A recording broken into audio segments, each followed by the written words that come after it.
Well, good afternoon, everyone, and welcome to a very special mid-edition of our Politics and Eggs, and we're very pleased that so many of you could join us today at standing room only. I want to start by thanking our Politics and Eggs series sponsors, whose banners you see around the room today. Without the ongoing generosity of these sponsors, these programs simply would not be possible. And we are grateful for their commitment to not only today, but to the entire series, and giving the business community the opportunity to hear from presidential candidates as they visit this wonderful state. I also want to take the time to thank, at this time, New Hampshire Institute of Politics and our co-host here in this series for their ongoing collaboration. The New England Council could not ask for a better partner in the ongoing initiative. I want to take a moment to quickly remind you of a few of our New England Council upcoming events. Next week, we'll be hosting House Minority Leader Whip Catherine Clark in Boston. New Hampshire's own Congressman, the 1st Congressional District here, Chris Pappas, will be speaking to the New England Council in Washington. The following week, we'll be in Providence for a breakfast at Senator Sheldon White House. And of course, we hope you'll all be joining us on October 26th at our annual 2023 annual celebration, where we will be celebrating four incredible New Englanders of the year. And as of this morning, we have 193 tables sold. Today, we are honored. We're honored to welcome Governor Ron DeSantis to the Granite State as he campaigns for the 2024 Republican presidential nomination. I'm now pleased to introduce my good friend, our good friend, the Executive Director of the New Hampshire Institute of Politics here at St. A's, the Honorable Neil Levesque, who will introduce the governor.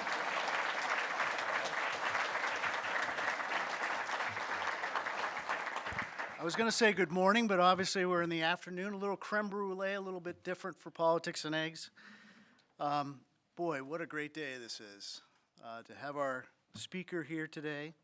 As we all know, Governor DeSantis is a leading figure in the conservative movement. He's a distinguished record of public service, including being the 46th governor of the state of Florida. But he was first elected in 2012, 14, and 16 to Congress, as we know, and elected governor in 2018 and re-elected in 2020 with 1.5 million more votes than his opponent. That's more people than even live in here in New Hampshire, so that's pretty good.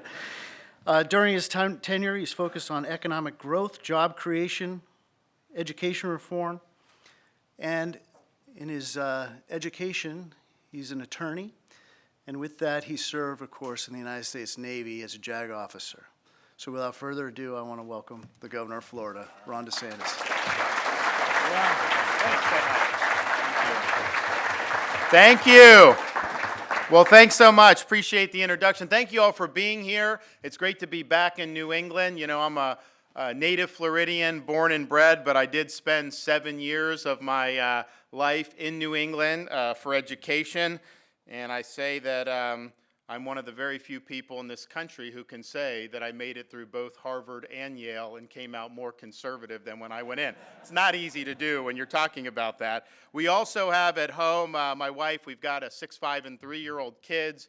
They're native Floridians. They have never seen snow before. So part of our goals in this campaign over the next 90 to 100 days, being between Iowa and New Hampshire, they're going to get to see snow, hopefully, for the first time. And we're trying to figure out, is it going to be in New Hampshire or is it going to be Iowa first? But either way, we're going to get them to be able to do snowballs and all the things that they want to be able to do. You know, I was a blue-collar kid growing up in Florida. My mom was a nurse. My father worked for Nielsen TV ratings, where they actually had to put a device on the family's cable boxes back then. And I started working minimum wage jobs. I was a baseball player all growing up, had very good youth baseball, high school baseball, and my horizons were basically focused on that. I got recruited to go to places like Yale and Princeton for baseball. And I had never been to New England in my life, never thought to be able to do anything like that. And so I show up my first day on campus doing what somebody from the west coast of Florida would do. I wore flip-flops, I wore jean shorts, and I wore a t-shirt. Not something that was necessarily in vogue on an Ivy League campus, much less when you had kids that went to Andover Academy and all these other places. So it was a different culture for me, but throughout the whole time, I just kept working hard. So I did school, I did sports, and I worked every odd job under the sun to be able to get through school and to be able to advance myself, starting with $6 an hour, working through as many things I can. By the time I graduated, I was known as the most employable kid on campus. If someone needed something, I'd just get random phone calls. Hey, can you do this? Can you do that? And we did. And so that was kind of the ethic I had. But my view was, look, I want to be able to do well in this world. America gives me the opportunity, so I'm going to work hard to put myself in a position to do it. I ended up in New England at Harvard Law School. And then that was after September 11th, and so I made a different career choice. But I can say I was up here when the Red Sox won the World Series in 2004 and broke the curse. And I'll tell you, it was a big deal to be up here. And for all 7 years I was up here, I was rooting for the Red Sox over the Yankees. Don't worry about that. In fact, my first year in college, one of my friends that I'd played youth baseball with growing up, his father was actually managing Boston at the time, Jimmy Williams. He was a great guy. And he called me one day and said, hey, I'm going to go to a game at Fenway. Do you want to go? I'm like, of course I want to go. I've never been. So we got in a car from Connecticut, drove up. You show up, and it's a really neat experience. Tickets are at will call. And it's me and another probably freshman or sophomore, 18, 19-year-old kids. And we hand the ticket to the usher. And this is like a crusty veteran usher. And he looks at it. And these are pretty good seats, and he's looking at us. He's like, what's going on here? He's like, all right, walks us up. We're literally right next to the dugout. You look straight ahead. You have the green monster. And then after the game, we were in the office with Jimmy, and you see Pedro Martinez and all these other people. So I got a really intimate view of Fenway Park for my first experience, and I'll never forget it. It was something that we already did. So I was up here for that, and it was a huge deal, and it was really exciting. But I made the decision to join the military, to volunteer, and to volunteer to eventually serve in Iraq. And so when you see what's going on with Israel and Hamas, a lot of that brings back memories with respect to the war on terrorism. I spent time in Guantanamo Bay at the detention facility on active duty, and then we were in places like Fallujah and Ramadi and al-Assad, Western Iraq, a lot of al-Qaeda in Iraq. And there was some bad stuff that happened, but I'll tell you, I don't think I ever saw or heard or read a report of anything approaching the level of barbarism that we saw over the weekend with respect to Hamas, the decapitation of babies, executing elderly people. It really reached a new level of depths of depravity, and it just shows you that there is evil in this world. The other thing that I remember from being over in Iraq was, in spite of all the talk of al-Qaeda and the Sunni terrorists, and that was real, most of the combat deaths that our folks were facing were from Shia militias that were funded by the Iranian government. And we lost hundreds of U.S. troops, probably over 1,000 during that period. And so you want to talk about Iran funding Hamas and the Hezbollahs. They've been doing this for decades. They funded the attacks on our Marine barracks in 1983 in Beirut. So I'm no stranger to the role that Iran plays in all of that. So we did that. And I end up, they talked about some of the political, wasn't necessarily something I had set out to do, but by age 40, I end up the governor of Florida, the country's third largest state and the 13th largest economy in the entire world if we were our own country. So I'm really a testament to the American dream, because a lot of people would not have bet their chips that I would end up be running for president, be elected governor, any of this stuff. Certainly I would not have predicted that at the time. And I'm running for president now because I think we're in danger of being the first generation of Americans that are going to leave to our kids and grandkids in America that's less prosperous and less free than the one that we inherited. You look what's happening in the world. You look at our economic problems at home. You look at the state of our cities. You look at all these issues. We see the country in a period of decline. Now, I don't think that decline is inevitable. I think the decline is a choice. And so it's going to fall to us to make the types of decisions and exercise the type of leadership that are going to reverse that decline, that are going to usher in an American revival, and that are going to give this country a new birth of freedom. And that's exactly what I intend to do as the next president of the United States. And we'll start with the economy. We will reverse the trends that we're seeing. Why are we seeing higher prices? Why are we seeing interest rates with that? It was government-induced by their response to COVID, which was a total disaster, by borrowing and printing trillions and trillions of dollars, acting like that wasn't going to cause disruptions in the economy. Of course it's going to. You can't spend money and borrow and print money without consequence. We need to discipline the Congress, and I'll be willing to do that as president with the veto pen. We also have too much bureaucracy, too much red tape that bears down and stifles innovation, particularly for small businesses. We're going to get rid of that, and we will utilize the energy resources that we have in this country. We have more energy resources, if you look at places like the Marcellus Shale, than any country in the entire world. It'll help for you to pay lower gas prices. It'll help to pay less for everything throughout the economy when the energy prices are lower. It's good for jobs. It's good for our industrial base, but it's good for our national security. You look at Iran, you look at Russia, you look at China, doing a Green New Deal type policy where we try to kneecap that production. That benefits them. Us being the dominant energy producer in this world hurts all the right people. We will make sure we'll do that. That'll be good for the economy, but it'll be good for our country. We're also going to restore sovereignty in this country. You cannot be a nation state and have 7 million people pouring across your border illegally. Do you not think that our enemies around the world have not exploited that open border? We know people have come from China and Iran and Russia throughout the Middle East. That happens every day, and yet it's just happening without really a care in the world by the powers that be. Of course, that's also led to fentanyl coming into this country in levels that we've never seen before, and it's triggered deaths in this country at levels we have never seen before. We're losing over 100,000 people a year because of the opioid epidemic. And look, addiction's a tough thing, but this is not limited to people that are habitual drug users. You will have students who think that they're taking a pill to relieve stress, and it happens to be laced with fentanyl. And they take one pill and they die. And I've met a lot of the angel moms throughout the United States who've had this happen, where they've lost a loved one. We had a situation in Florida. A family was renting an Airbnb unit. 18-month-old baby crawling on the carpet. There happened to be residue from fentanyl from the previous tenant, and the baby died just by coming in contact with that fentanyl. So this has got to stop. We're going to declare it a national emergency on day one. We're going to marshal all available resources, including our military, to stop the invasion of this country. And yes, I'm going to build the wall. You know, Donald Trump promised in 2016 he would build the wall and have Mexico pay for it. And more recently, he was in Iowa. He says, well, there was no mechanism that he could make Mexico pay. He didn't have a legal way to do it and all this other stuff. Now, that's not what he said in 2016, because I went to those rallies. He was saying Mexico's going to pay. So he didn't do that. The reality is you actually can have Mexico pay. They're not just going to fork over money.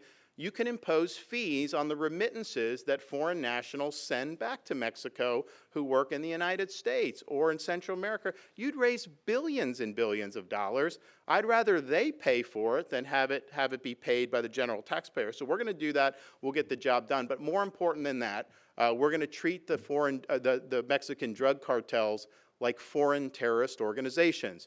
They are invading this country, they are killing these people, and we're going to use lethal force to put them in their place. We're also going to ensure that our military is the strongest in the world and that we remain the world's leading superpower. We are not on a trajectory to continue being the world's dominant superpower, and what happened in Israel reminds us that there's a lot that's going on with terrorism still, as much as some of us would hope that that's not the case. It's real. But we're also in a period where we do have a great power rival with the Communist Party of China. They want to be able to eclipse this country economically. They want to be able to eclipse this country militarily. And if they're able to win that battle over the next decade, decade and a half, that will affect the lives of every American in a really, really significant way. So we're going to ensure that we remain the top economy, that we remain the top military, and that we're able to deter Chinese ambitions, particularly in the Indo-Pacific. And when we do that, 21st century will still be an American century. We're also going to ensure that schools in this country focus on traditional education, not on indoctrination. We should have, I'm a parent of a 6, a 5, and a 3-year-old. You know, my kids are in these early grades. We had to fight the fight in Florida to say, you know what, we're going to teach math, we're going to teach reading, we're going to teach science. We're not going to teach first graders that they can have interchangeable genders. That is not appropriate, that is not right. So we've stood by the rights of parents, and I think parents have the right to direct the education and upbringing of their kids. That should be the case all across this country, including choosing the school of their choice like they can do in Florida. And you know how I know that works? Because I grew up in Florida. We were not well regarded in education at the time. We're now fully invested in parental choice, and we finished 3rd and 4th respectively in 4th grade reading and 4th grade math in the 2022 Nations Report Card. So it works, and we need to do that from coast to coast. We also have to have a situation that whether you live in a blue state, a red state, a blue city, a red city, criminals are held accountable for their misconduct. If you do the crime, you do the time. What's happening in a lot of our cities is they've turned their back on the rule of law. They've put a political agenda over accountability. These cities have corroded, and I know because people move to Florida and they tell me about it. Everyone has a right to raise their family in peace and security, and we're going to make sure the rule of law reigns supreme. And then finally, we need to restore the proper understanding of the U.S. Constitution. Our founding fathers created 3 branches of government. They did not create a 4th branch of government, an administrative bureaucracy that governs almost irrespective of elections. Government should be limited, and it should work alongside us. It should not be unaccountable and weaponized against us. And part of what I'll do is we're going to usher in a reckoning for all the agencies that were involved in the COVID-19 policies. Those policies hurt a lot of people. They hurt people's jobs, they hurt kids' education, they hurt people's ability to choose whether they wanted to work or not because of some of the mandates, and nobody has been held accountable for it. Florida rejected that, and the state has never done better, and we had the lowest excess mortality in the entire Sun Belt, partially because we let people make their own decisions. So CDC, NIH, FDA, all these agencies have failed the American people. We're going to bring a reckoning that we're going to make sure there's accountability so that this never happens in our country again. And there's many more things we're going to do. I think part of what people say is, okay, well, how do you trust someone running for office? What's about you that would lead to you being able to do this? And I think people can trust me to do it because I'm the only one running for office today that has actually accomplished everything I told the voters I would accomplish. We delivered on 100% of our promises. Compare what's going on in Washington, D.C. right now with not even being able to pick a speaker. In Florida, we don't do political empty calories. We don't do showmanship. It's not a game. It's about delivering results, and that's how we focus our leadership on, and the results we've been able to produce are second to none. We've run massive budget surpluses every year I've been governor. We've paid down almost 25% of the state's total outstanding debt just since I've been governor that we've accumulated throughout the entire history of the state. Of course, we have no income tax, and I know people in New Hampshire appreciate that because, you know, anytime I go northeast, I don't find a lot of places hospitable to taxpayers. You got that one little dot in New England, the live free or die state, so we appreciate that, but we have the 2nd lowest per capita tax burden in the entire country. We have universal school choice, and so you have a lot of low-income moms that have been able to send their kids to the school of their choice. We have charter schools, which are public schools, but not run by the school district. If you took the 363,000 charter students in Florida, disproportionately low income, disproportionately racial and ethnic minorities,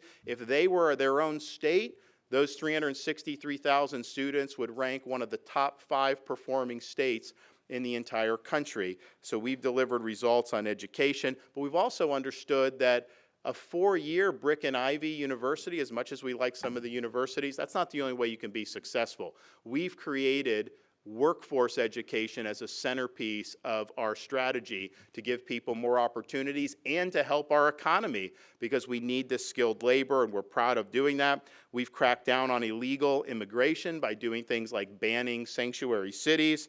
We've kneecapped ESG, environment, social governance. Basically, it's being used by private sector to impose ideological agenda on society, but these are policies that could never win at the ballot box, and they're trying to do it through asset managers and Wall Street banks. So we said no for our pension fund. We took $2 billion away from BlackRock, who was managing that, and they have an agenda. And we said the rating agencies can't use ESG when they rate our state and municipal bonds. And so we fought back against that. We're not going to be successful as an economy if every business becomes hyper-politicized. We've prohibited the purchase of land by the Chinese Communist Party and its affiliates. They're trying to get farmland. They're trying to get land near military bases. Not happening in the state of Florida. We've enacted the Parents' Bill of Rights to confirm our view that parents have the fundamental right to direct the education and upbringing of their kids. We've actually made a dent in the opioid crisis. Now, you talk about the supply and the cartels. We've done bills to hold dealers, and we got to do that. You got to fight supply. But you also got to fight demand, and you got to fight from the treatment perspective.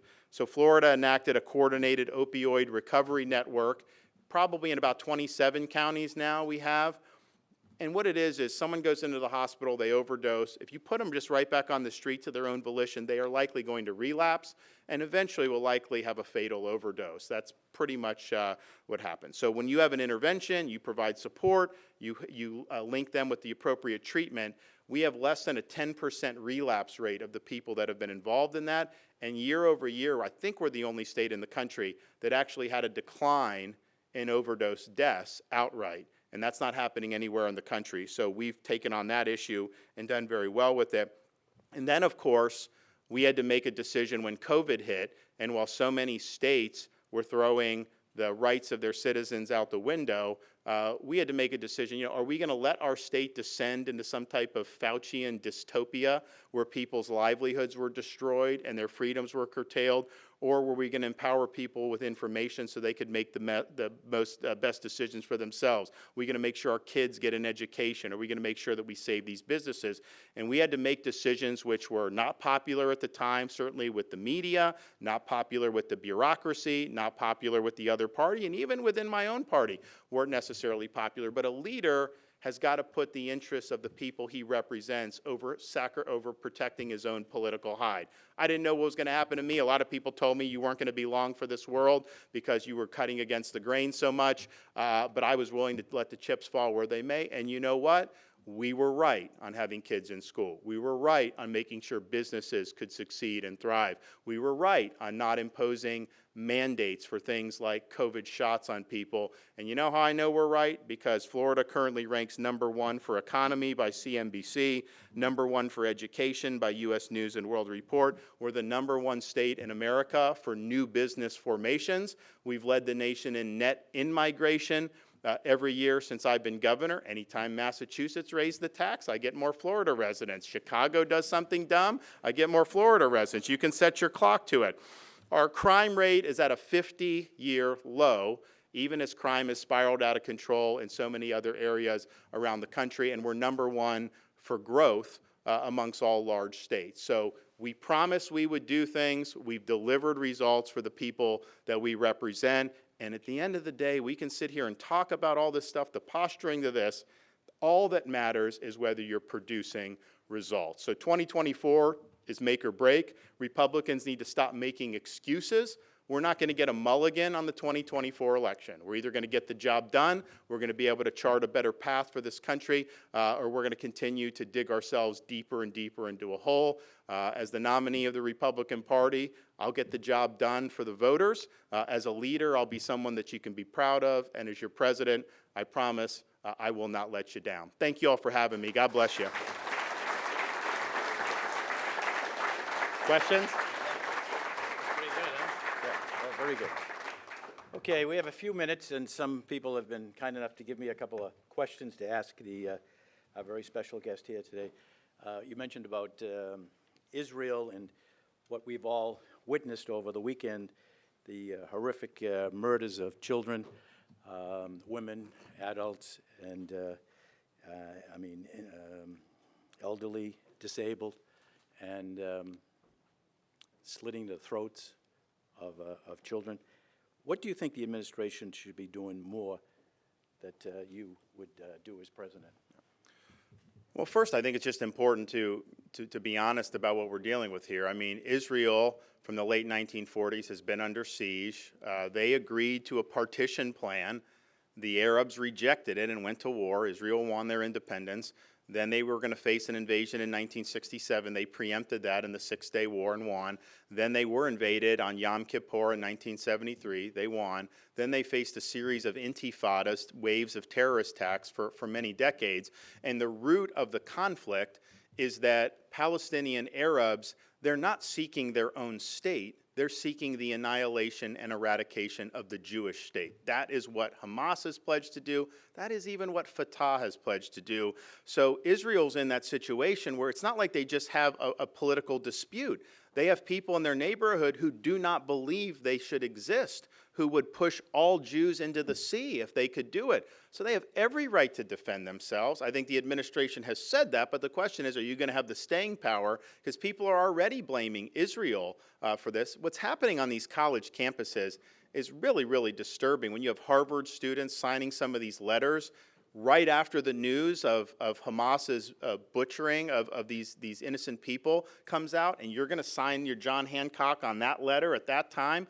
You know, what is going on with our society? I'm a big supporter of Israel. You can take whatever position you want, but to celebrate that, I think, is wrong. So I think they need to say, we're in it for the long haul. I don't think there's going to be a lot we're going to even need to do militarily. They have their own armies. They have their own defense. They've never asked us to displace their own obligations. They'll do it. We may have to provide some additional support like we've traditionally done, but I think mostly it's just the moral clarity to say they don't have to live like this. They do not have to accept the risk that terrorists are going to come in and start beheading their babies. And so eradicating Hamas's infrastructure, everything, so that the organization ceases to exist should be the goal, and they should be willing to do it. I would also take back the $6 billion. I would have never given that to Iran. Take that back. Iran is the fomenter of global terrorism. You're not going to have a rapprochement with them. Easing up on oil sanctions is a mistake. I would tighten up all of that to dry up money going into the Iranian regime. If you do that, you are going to have less terrorism throughout the Middle East. There's no question about that. And then we've stepped up in Florida because there's problems about people getting out of Israel. I know the administration said, well, maybe we'll send some people to Europe, but just dumping people in Europe I don't think is going to work. So I've activated my emergency response personnel. We're going to be running flights from Israel to Florida for Floridians who are trapped in Israel and want to come home. And I think every American should be able to get out of the war zone with the help of the U.S. government. If they're not going to do it, then the state of Florida will step up and answer the call.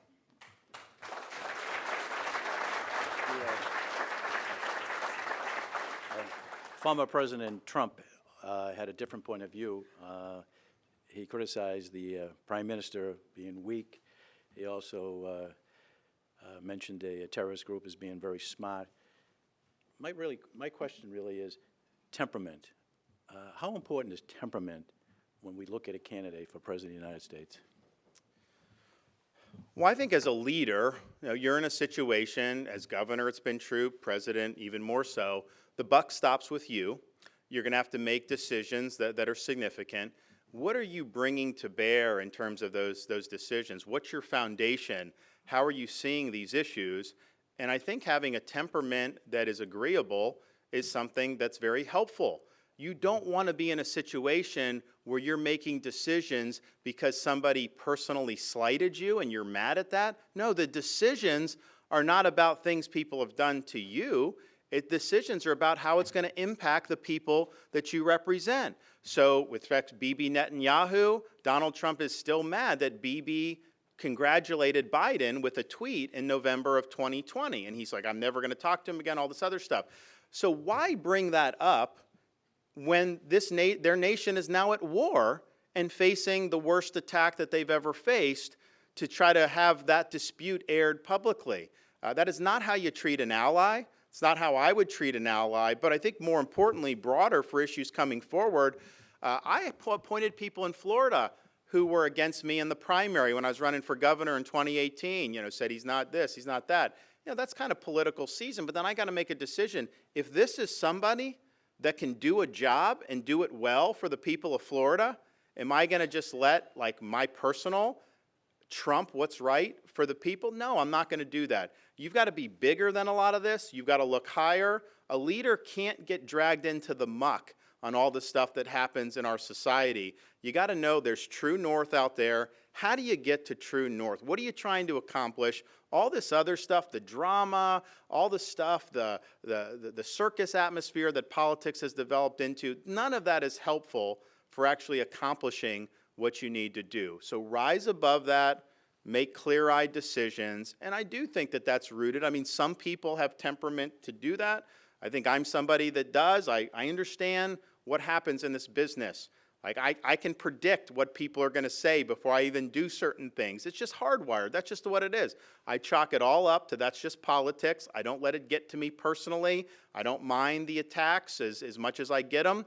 Because I understand that just goes with the territory, but I'm not going to let that, even if I was bothered by it, I would not let that color my decisions when it comes to big issues. Those decisions are going to be made with synthesizing information. They're going to be good, solid, crisp decisions, but it's going to be about your best interests. It's not going to be about my issues.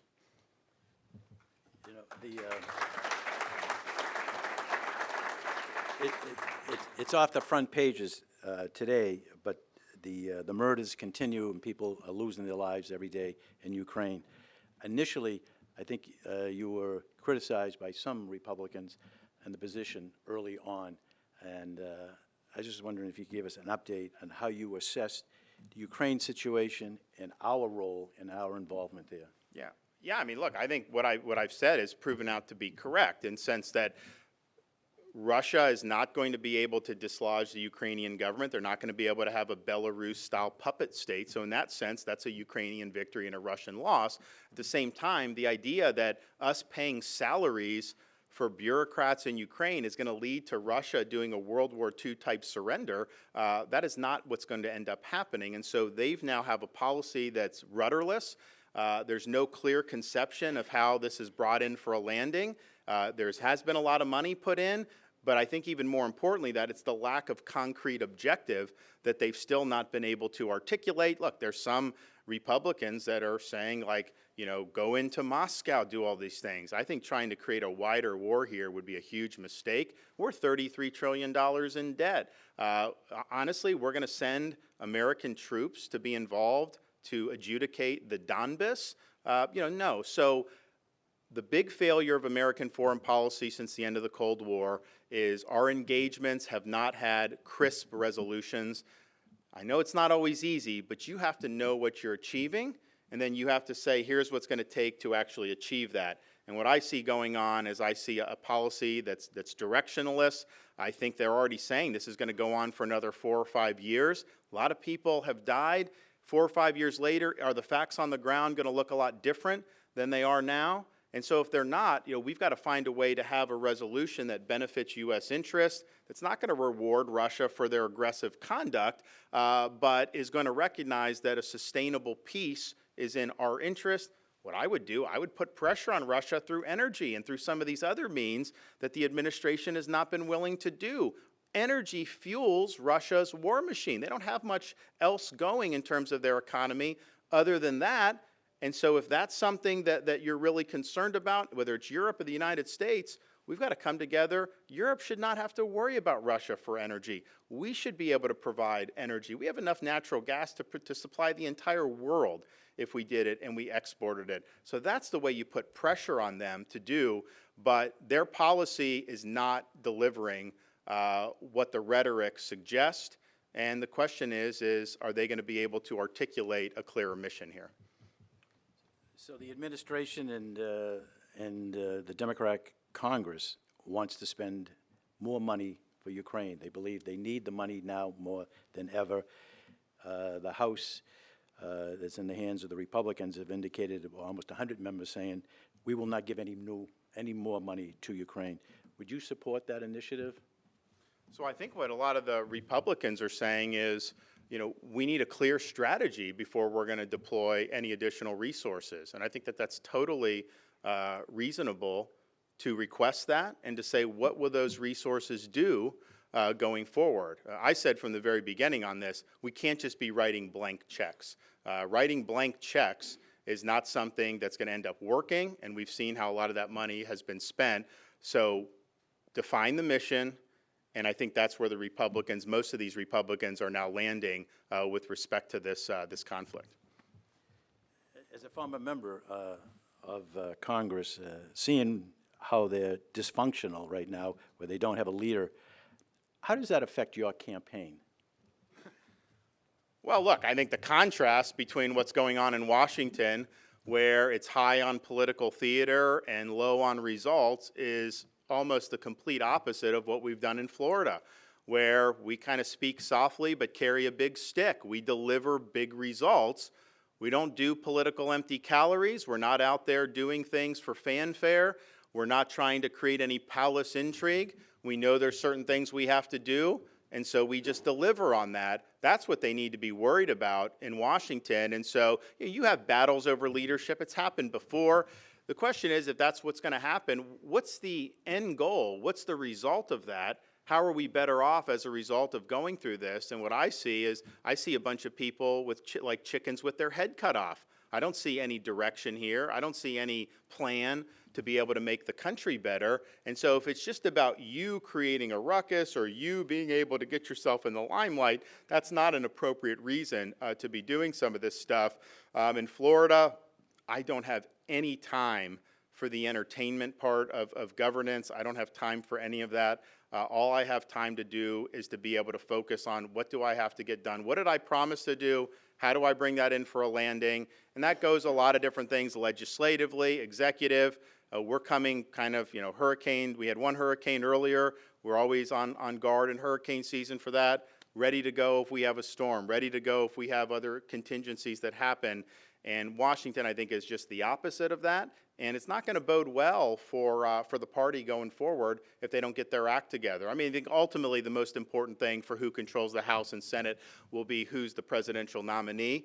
Because if it's me, I think we'll be able to sweep in people like we did in Florida. I think if it's Donald Trump, I think you're going to see down ballot effects that are going to make holding the House very difficult. One of the issues that the Republican candidates from top to bottom are struggling with is abortion.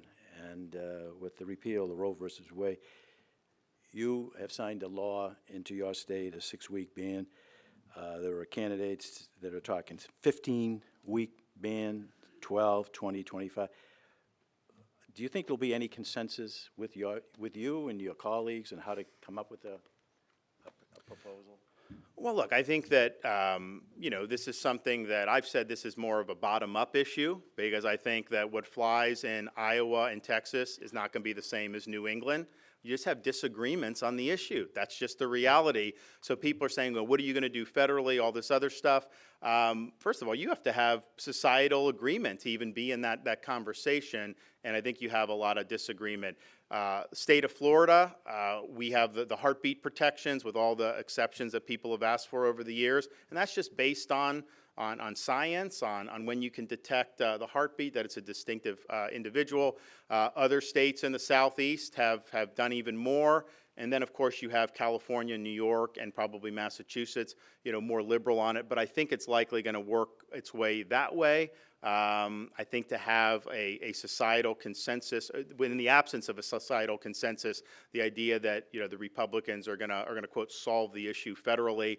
I've told people not to bet their chips on that.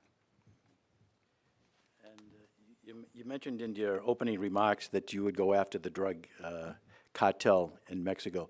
With military personnel, you go right into the country. They are a friendly nation of ours. How would you go about doing that? Well, look, I mean, I think that, do you think that we could have this many opioid deaths and this many illegal aliens coming into our country if Mexico was 100% working to stop it? Of course Mexico is at minimum derelict in their duty, and their relationship between the drug cartels and their government is not something that is ideal. The reality, though, is we are being invaded by these cartels. They are bringing poison in, and they're killing our people. So as Commander-in-Chief, you have the right to respond when American lives are being taken, and I think you have a responsibility to do it. What are we going to say? We could just do another 50,000? It's going to get to 200,000 a year? Are we really? And we're also going to do maritime operations to intercept some of the precursor chemicals that are coming in from China, because China gives the chemicals, cartels make it, and then we do. So we're going to categorize the cartels as something akin to either a foreign terrorist organization or a transnational criminal organization. That gives authority, or at least marks how we're going to go approach it. But I saw when I was down there recently, most of the border's wide open, but you do have some places where there's wall or there's these steel beams, and the cartels will cut through the steel beams. So I was down there, these guys are fixing this wall. I'm like, what are you doing? They're like, we're fixing it. They just cut through it. I was like, do you stop them? They're like, no, the Border Patrol, they're told to stand back. I'm like, stand back? They have a backpack full of fentanyl. They're knifing through reinforced steel, and we're just going to let them do that? So I said, on that, we'll have force there. You break in, you're going to end up meeting your maker. And you know what? If you do that a few times, you're going to see a change in behavior. But I am not going to sit here as the President of the United States and let 18-month-old babies die because of fentanyl residue. I'm going to do something about it.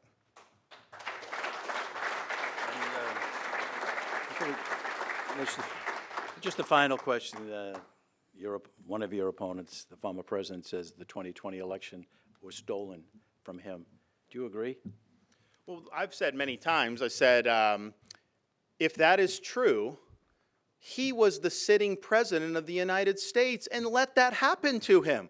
I would never let that happen. As governor, would I just sit there and let something like that happen? I mean, so on the one hand, you either say that, and then it's like, why didn't you do something about it? And if you didn't do something in 2020, how are you going to solve that problem as a private citizen rage tweeting from Mar-a-Lago? There's just no way. So I think it's an untenable position that he's taken, and I also think that view hurt our candidates in the 2022 election. When they were running on that, part of it is just you're looking to the past. Part of it is, you're indulging in this stuff. Now, I will say that, because I was asked about this, I think I was on like Bill Maher's show, and I had to point out to him, Democrats said 16 was stolen. They said Russia stole the election. We had a massive investigation on Russia collusion, and there was no there at all. So I'm not going to sit here and say that Trump is unique in this. Hillary, I think to this day, says that the election was stolen for her. My pledge to the Republicans who are going to decide the nomination is, you nominate me, I will get the job done. I'm going to make sure we have whatever we need in place to be able to get the job done. I'm not going to make excuses. I don't like all the mail ballots going out when they don't even have accurate voter rolls. There's huge problems. We fixed it all in Florida, but there still persists. So do what you got to do to protect your folks, but don't whine about it. You got to go out there and you've got to make it happen.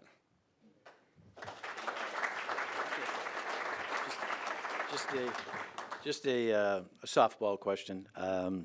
When you become the presidential nominee for president, name 2 or 3 people would be on your list that you would be interested in. Anybody have any suggestions here? Now, look, I mean, I think I get asked a lot, VP, Attorney General, Secretary, the minute you put out a name, the media will start attacking them and anything like that. So the last thing I want to do is put somebody out there to just get smeared for no reason. So, and some of it's a bit presumptuous. I got a lot of work to do. We're going to do it, but I got a lot of work to do. But here's, I would say, what you're looking for in terms of the qualities. It's the first executive decision you make as a president. And you're not president yet, but that running mate decision is the one first order decision you make. And so what it has to be is somebody, when you pick and you roll out and do that press conference, everybody's here, regardless of what you think of their views or that, you say, that person could be president. That person can do the job. No question, they could do the job. That is the threshold you've got to reach when you're talking about a running mate. And that's not always been the case in the past. There have been decisions that have been made, and I would say with Biden, but others, where there was questions about that. So that's going to be number one. And then number two should be somebody who shares the broad governing philosophy and agrees with the broad strokes of the agenda, because you don't want to win the election and then down the line, fate strikes and you can't continue. Someone steps in and then they go a different direction than what the voters said. So it's got to be somebody that believes in the agenda. But I would put those two miles ahead of anything else. I think the idea that we're going to try to have a running mate because it's like, oh, well, there's, this ethnicity or that part of the country or all that can get too cute by half.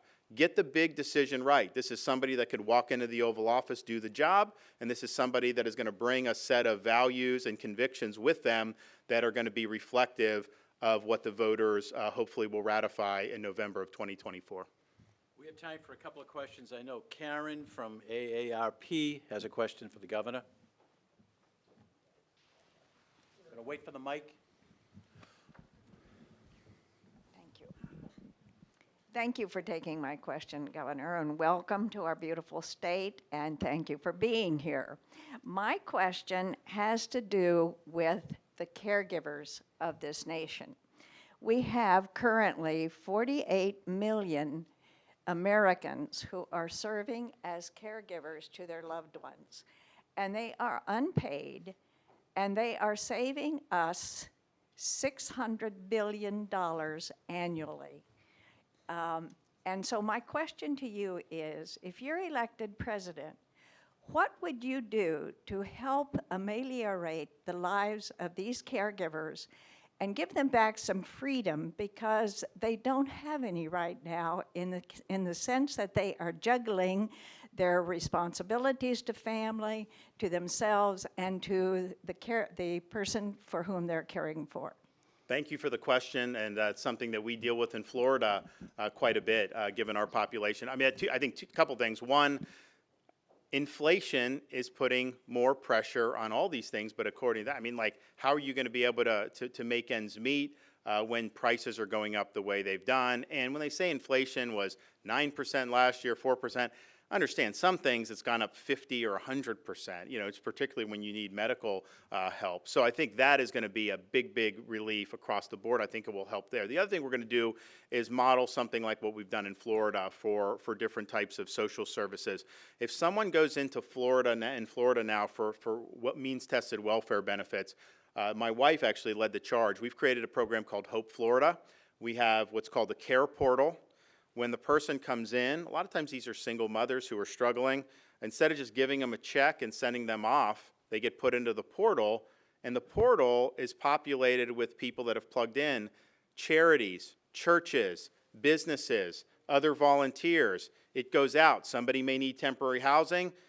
You could have a charity show up the next day, and you know what? They don't come back for government services at that point because they're on a pathway to independence. I think a similar thing for whether it's caregivers, whether it's veterans, to have an ability where you're harnessing all the energy in the community, because a lot of times people don't know what's all out there. I can tell you as a veteran, when I left active duty, I got a packet of stuff, and I didn't need anything, I was fine, but I got a packet of stuff, and I'm like, I don't know how anyone makes sense of any of this. It's just bureaucracy, bureaucrat speak.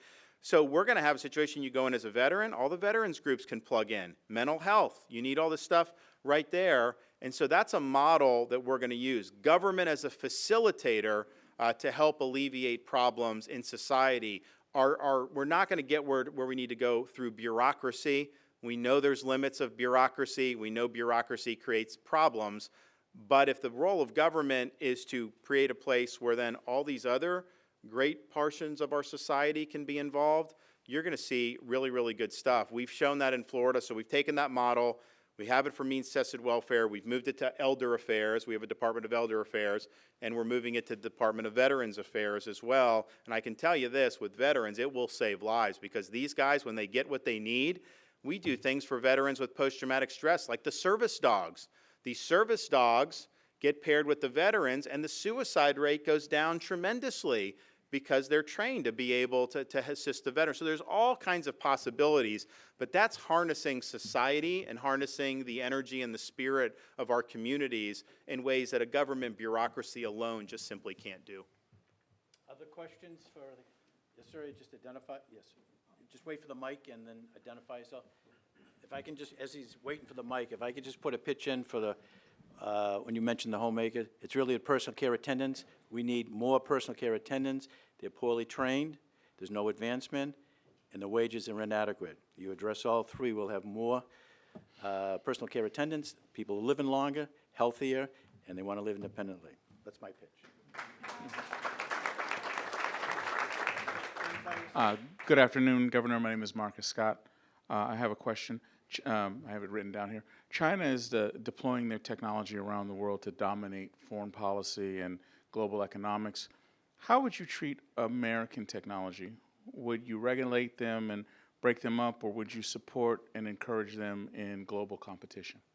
So it's a good question. I mean, I think it really depends on what we're talking about. I think the broad issue is we're in a competition with China that we need to win.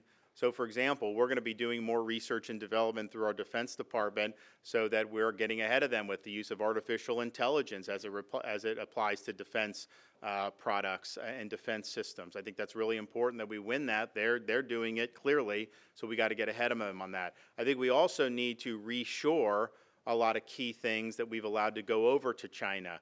I mean, when COVID hit, everything we needed was made in China. There's certain things for our national well-being and security that we don't want to be made in China. Technology, they steal our technology, and I think we ought to do something about that.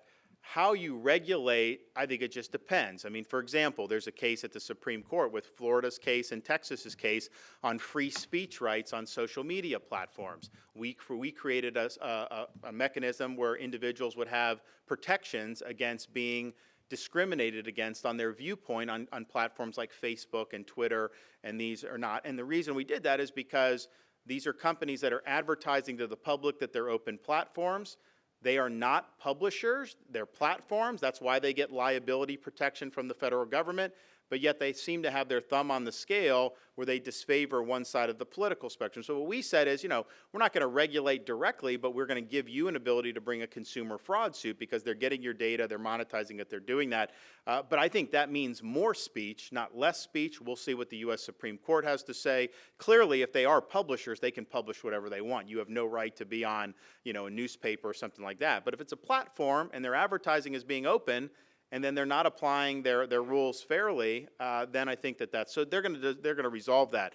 But I think that's something that is not really related to how we do in China. In fact, I think social media is a net negative on our society with how it affects children. And they get, I mean, Mike, 6, 5, and 3, like they don't have social media, but they know how to grab devices. We leave a phone out, they will grab it. And like my son is 5, he can get on Amazon and check whether his Jacksonville Jaguars football has arrived yet. And he knows when it hasn't arrived, and he knows. I'm just thinking to myself, as a parent, it's like, man, like this is some serious problems. Now, in terms of regulation of new technology like artificial intelligence, I think we got to be careful with how we use government there. I want artificial intelligence, we're not going to be able to turn the clock back. It's here. If it supplements and complements humanity, that's great. I don't want it to displace humanity. And so there may be a need to have some guardrails about what the appropriate use of it is for society. But what I wouldn't want to do is try to regulate it in a way that gives an advantage to the incumbent companies, because there's only a few that do it, and make it harder for other people to compete. I do think we want competition in that space. So I think open market there. And I can't tell you what we would need to do in January of 2025 to protect society if it came to that, because I think there's going to be so much that happens between now and then. I mean, the next 15, 16 months, there'll be a different conversation in one ways or another for that. So you got to be careful about how you do it, but I do think we have to recognize there are pitfalls and there are perils associated with things like artificial intelligence. And I don't want that to overwhelm us as human beings and as individuals. Maybe we'll take one final question for the governor. Right there. Okay. You want to stand and just wait for the mic? Hi, Governor DeSantis. I'm a student here at St. Anselm College, and there are several other students in the audience, along with a lot of younger people in the audience as well. My question to you is, what is your sort of appeals to young people, especially some younger conservatives who feel disenchanted with the Republican establishment or feel disenchanted with politics in general and want to have a life that their parents may have wanted or want a life that they want for themselves? Great question, and good luck to you and all the students who are here. Well, one, I mean, you want somebody that's beat the Republican establishment. Here he is right here. We took on issues. We slayed sacred cows in Florida, and we did things that the public responded to positively. I showed that if you lead with purpose and conviction, we don't kowtow to the interest groups. We do what we think is right. We took a state that was a 50-50 state, and we won by 20 points, 1.5 million vote margin, as was mentioned, and that's good. So what is your future? One, we got to get the economy in order, and we need to restore the American dream. Right now, if you're starting out as a young person, I mean, if you have student loans, and then you're in the workforce, and with inflation and housing costs and everything, how they've escalated, you can't make it work. I mean, if you want to have a family in your 20s right now, you're not going to be able to make it work. We've got to fix it for those folks starting out. Because if you don't have an incentive to bust your tail to get ahead, that if you're hard work and you still end up further behind, our country's not going to work. So we're going to make sure that people that are working hard can get ahead again. That means getting a handle on inflation. And I mentioned government's got to stop spending so much money. I vetoed billions of dollars in wasteful spending in Florida, and we've paid down almost 25% of our state's debt. Washington is a tougher beast, but we really haven't had a president that's pushed back on spending since Ronald Reagan in the 80s, where he actually vetoed some of the bills for spending too much. So we've got to get back to that. We also need to do the regulatory, get the government off the back of people. The Federal Reserve needs to be reined in. I would not have appointed somebody like Jerome Powell. I think it's been a total failure what the Fed has done. They printed way too much money in response to COVID, and then when it was obvious, Milton Friedman said, you do that type of monetary expansion, you are going to get inflation 18 to 20 months later. This Federal Reserve said 12 months into COVID, inflation's transitory, we have to, quote, unlearn Milton Friedman, is what the chairman said. Well, no, he knew what he was talking about. Of course you're going to get that. They had their head in the sand, and then they've been hiking rates to now you're over 8% for a 30-year fixed rate for a mortgage. How do you go from the average home price in 2019 compared to the average home price today? Your monthly mortgage payment is over twice as much today as it was then. Is anybody's income going up twice as much as it did from there? Of course it's not. So I think that's a burden on society, but that absolutely kills the American dream for young people, because it isn't like it's easy to afford a home anyways when you're in your 20s. You got to save, you got to make decisions. Now to be paying interest rate with the interest rates where they are, it totally ruins things. So we're going to do that. We're also on student loans going to do something a little bit different. I disagree with having taxpayers pay for people's student loans. I don't think it's fair that a truck driver should have to pay for somebody who's got $100,000 in debt with a degree in zombie studies. I just don't think it's fair, and we're not going to do it. But I also understand that these colleges have incentivized students to take out more loans, raising tuition. You're in there for 5 or 6 years. They like that. They just get more loan money, goes in their the administrative bloat that's occurred in the modern era is incredible. It hasn't really made the universities better.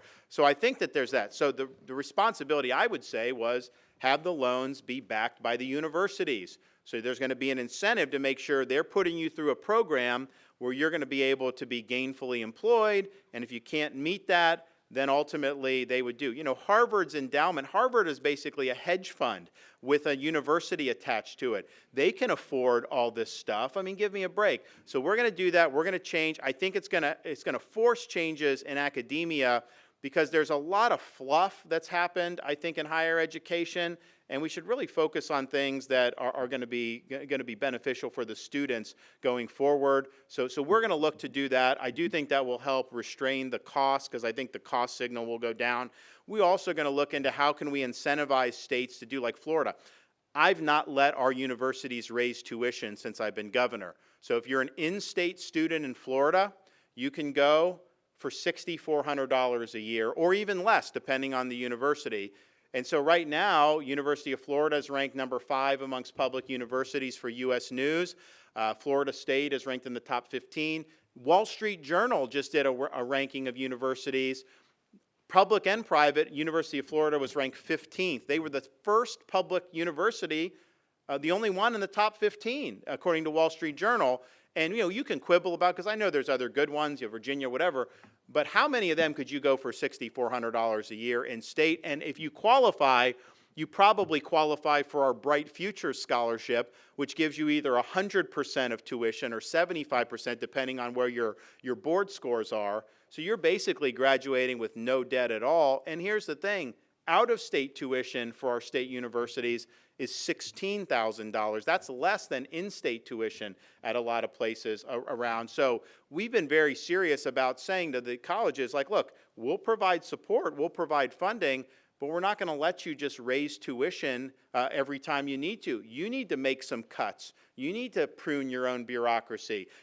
Why should you be paying more tuition so that they can add another 10 DEI officers? Like, no, I don't think that that's a good deal for the students. I think the students would rather pay less and not have all those officers there. So we want to have good incentives. Florida shows it can be done, though. You do not need to go $100,000 in debt to get a decent college degree, and that should really be something that we want to do nationwide.